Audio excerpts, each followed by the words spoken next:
Difficulties, challenges, setbacks, pain, failures, etc.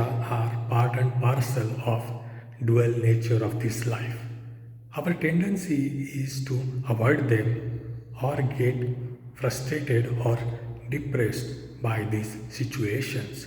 However, they are part of nature.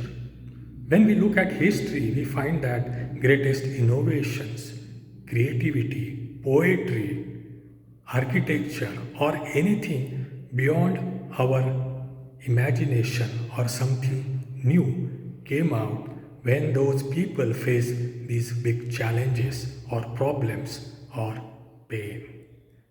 Therefore, when we look at those things differently, then we can channelize our energy to create something different and better.